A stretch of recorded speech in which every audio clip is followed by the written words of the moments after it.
Hello guys, আজকে চলে এসেছি কম্বো পাড়া। তো কম্বো পাড়াতে ভ্যারাইটি তো আছে, পুরো ভিডিওটা দেখো তাহলে। তো ফাইনালি আমি কম্বো পাড়ায় চলে এসেছি আর দাদার সাথে মুলাকাতও হয়ে গেল।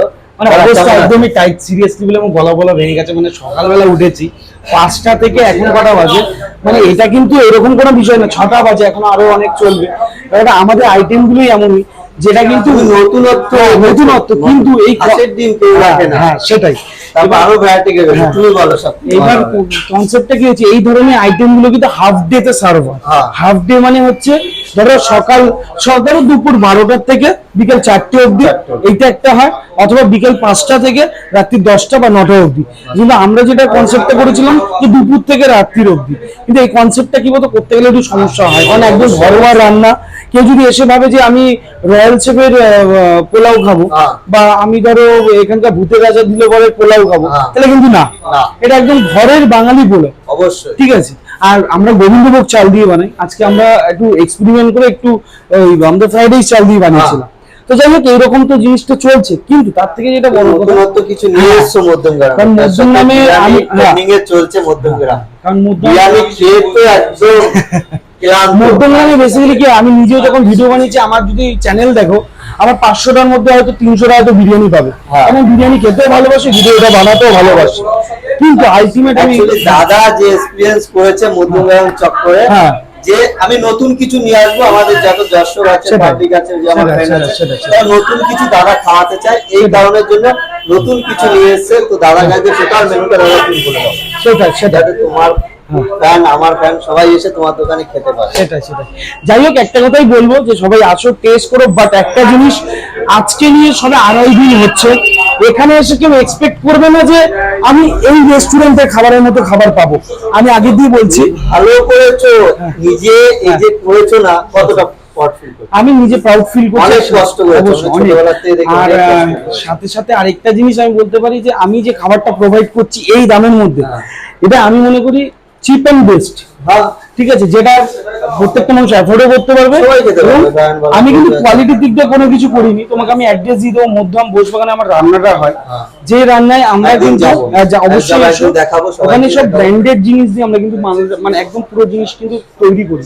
হ্যাঁ, চালের ডিফারেন্স, হ্যাঁ মাংসের কোয়ালিটি কিন্তু আমরা সবসময় ভালো আসে না, দাদার দোষ দিলে হবে না। কোম্পানি এখন দিচ্ছে একচাল ভালো, দাদা চেক করছে, কালকে যখন দাদা লোড নিয়ে নিচ্ছে তখন ওখানে মিশিয়ে দেয়, এই জন্য খাবার খারাপ হয়ে যায়। কিন্তু খাবার খারাপ হয় না, শেপ ওই থাকে। চালের প্রোডাক্টের জন্য কখনো খাবার একটু মানে 19-20 হয়ে যায়। সেটাই। কিন্তু ব্যাপারটা হচ্ছে আমাদের যে কনসেপ্ট হাঁসের ডিম, তুমি ট্রাই করে দেখতে পারো, আমাদের মাটন বা চিকেন বা যা কিছু বল, অবশ্যই এটা কিন্তু টোটালটাই আমার শ্বশুর, আমার শাশুড়ি, আমার ঘরে যা যা রয়েছে তারাই কিন্তু এই করে। যেমন ও চিলি চিকেনটা করে, আমাদের ওয়াইফ চিলি চিকেনটা করে। তো এই কনসেপ্টটাই, ঘরোয়া কনসেপ্টটা নিয়ে আসার চেষ্টা করছি। এবার যখন দেখছি এটা ক্রাউডটা বাড়ছে, তখন আমি একটা শেফ রাখার চেষ্টা করছি, মানে আমাদের একটা রান্নার ঠাকুর রাখার চেষ্টা করছি, যে পুরোটা অর্গানাইজ করে সুন্দর করে রান্নাটা করে দেবে। কারণ এত গরমে ফ্যামিলি বুঝতেই পারছো, দাদার দোকানে আবার ঠাকুরও চাচ্ছে, যেটা বলে মাস্টার, আমি তো বাংলায় বলতে পারি না, রান্নার লোক বলে, আমাদের সব শেফ বলে তোমাদের অবশ্যই।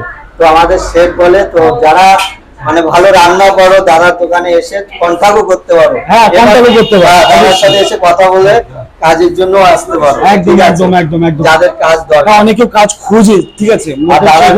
ব্যবহার খুবই ভালো। আমরা মধ্যমগ্রামে দাদাকে অনেক বছর ধরে দেখি। দাদা থ্যাংক ইউ সো মাচ। যাক, বেশ ভালো লাগলো। যারা ফুড পিপল কে দেখো, চ্যানেল আচ্ছা ফুড পিপল কে যারা দেখো ফলো করো, তারা কিন্তু তপন বিশ্বাসকে অবশ্যই ফলো করো। ফেসবুক থেকে দেখলে আর ইউটিউব থেকে দেখলে অবশ্যই সাবস্ক্রাইব করে পাশে থাকা বেল আইকন প্রেস করে দিও। তারা বলেছে মিস করবে না। আর একটা জিনিসই বলবো, সেটা হচ্ছে এই দোকানটা কিন্তু ওই মজা করার জন্য বা ইয়ার্কি মেরে আমার কন্টেন্টের জন্য খুলে না, ওটা কিন্তু না। এটা পার্মানেন্টলি 365 ডেজই খোলা থাকবে। অসুস্থ এবং বন্ধ থাকলে আলাদা ব্যাপার, বাট এটাকে একটা অন্য কনসেপ্ট। দাদা নিজের থেকে অনেক দিনে দাদা স্বপ্ন ছিল, দাদা নিজেই বলেছে আমি একটা দোকান করবো, আমারও সেটা ইচ্ছা আছে। তো খুব কষ্ট করে একটা দোকান খুলতে গেলে কিন্তু যার তার দ্বারা হয় না। সে দাদা এতদিন ধরে কষ্ট করে এই দোকানটাকে নিজের করেছে। এর থেকে বড় না, বাইরের দিক থেকে একটু ঝিকিমিকি লাগে, কিন্তু এর পেছনে যে কত গল্প একমাত্র আমরাই জানবো, আপনারা যারা জানেন না কষ্ট যে করেছে তারাই জানে। সেটা এটা একটা আলাদা লেভেলই। যাই হোক, মোটামুটি খুব সুন্দর সাজিয়েছে। Thank you so much. এত সুন্দর সাজিয়েছে আমি বুঝতে পারিনি। আমি একটু অনলাইনে অর্ডার করে করেছি। আর একটু যদি বড় হতো তাহলে হ্যাঁ। খুব ভালো হতো। হ্যাঁ, মানে চওড়া একটু, হ্যাঁ। কেন আমাদের যে তোমার যে পাবলিক আমাদের যে গেস্ট আছে না হ্যাঁ, হ্যাঁ। তাদের জন্য একটু অসুবিধা। মানে ব্যাপারটা কোজি হয়ে গেছে, না হ্যাঁ। ছোটখাটো। এই পাশেরটা যদি হয়ে যেত একটু ভালো হতো পুরো। হ্যাঁ, পুরোটা হয়ে গেলে ভালো হবে। হবে, চেষ্টা করো, তোমাদের আশীর্বাদে আস্তে আস্তে হবে। আমাদের আশীর্বাদ না দাদা, আমাদের সবার আশীর্বাদ হবে। একদম একদম একদম সবার। যাই হোক, সবাই ভালো থেকো, সুস্থ থেকো, আর ফলো করে সাবস্ক্রাইব আর দাদার দোকানে বিশেষ করে একবার হলে খেয়ে যাবে প্লিজ, আমি রিকোয়েস্ট করছি ফুডটা একবার দিতে। এ হলো দাদার কম্বো। তো কম্বোতে আছে কি 2 পিস মটন, একটা হাঁসের ডিম, তার সাথে 2টো চিলি চিকেন, তার সাথে আবার সালাড, আবার দেশের ঘরোয়া চাটনি। তো এত সুন্দর টেস্ট, ঘরোয়া খাবার। তো খাবারটা একবার যে চেক করবেন প্লিজ, খুব সুন্দর খাবার আর এত সুন্দর